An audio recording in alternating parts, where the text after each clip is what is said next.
పూర్తయిన తర్వాత ఇక్కడ నుంచి విజయవాడ ప్రభుత్వ ఆసుపత్రికి ఇప్పటికే సూపరింటెండెంట్ సమాచారం అందించారు పోలీసులు. అక్కడ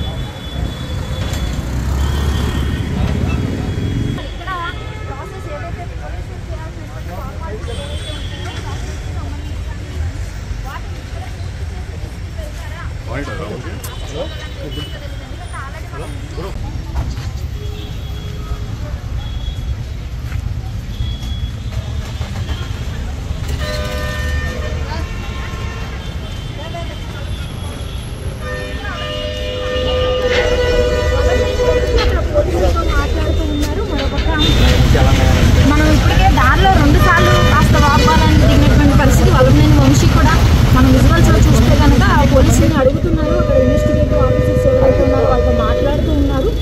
దాదాపు ఇదంతా కూడా ఒక ట్విస్టింగ్గా నడుస్తూ ఉంది. ఉదయం నుంచి కూడా అనేక సస్పెన్స్ నడుమ మొత్తానికి కృష్ణలంక పోలీస్ స్టేషన్కి అయితే వల్లభనేని వంశీని తీసుకొచ్చారు. మరి ఇక్కడ ప్రాసెస్ ఏదైతే పోలీసులు చేయాల్సి ఉంటుందో ఏదైతే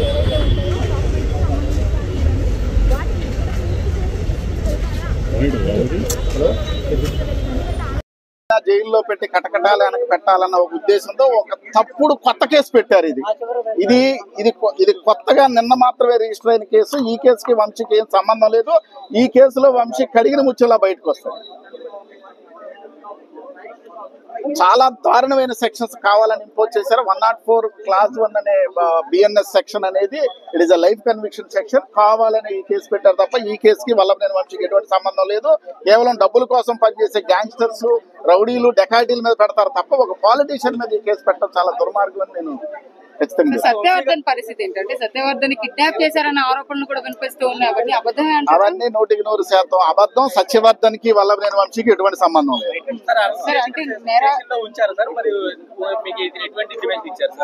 వల్లభనేని వంశీ కలవలేదండి, నన్ను అలౌ చేయట్లేదు. ఏమని చెప్పారండి? రీజన్ ఏంటి? మా దగ్గర మా కస్టడీలో లేరనే పోలీసులు చెప్తున్నారు. లేరనే చెప్తున్నారు, అబద్ధం చెప్తున్నారు. పోలీస్ స్టేషన్స్ అన్ని కూడా మారుస్తూ ఉన్నారు. ఫస్ట్ భవానీపురం తీసుకెళ్లారు. మార్గ మధ్యంలో కూడా అక్కడ కార్స్ ని స్వాప్ చేయడం కానీ తర్వాత ఇక్కడికి తీసుకురావడం కానీ ఎలా చూడొచ్చు? ఏం లేదు, కంటికి కన్ను పంటికి పన్ను లాగా ఏదో రఘురామకృష్ణరాజుకి ఏదో జరిగింది, దానికి ప్రతీకారంగా వల్లభనేని వంశీని ఏదో చేయాలనే ఉద్దేశంతో ఉన్నారు. అవన్నీ ఏం చెల్లవు. వల్లభనేని వంశీకి చట్ట వ్యతిరేకంగా ఏం చేసినా మేము ఖచ్చితంగా సుప్రీంకోర్టు వరకు వెళ్ళి పోరాడతాం. సెక్షన్స్ చాలా హీనియస్ సెక్షన్స్. అది రౌడీలు, గోండాలు, డబ్బుల కోసం పనిచేసే గ్యాంగ్స్టర్ల మీద పెట్టే సెక్షన్స్ పెట్టారు వంశీ. Okay please.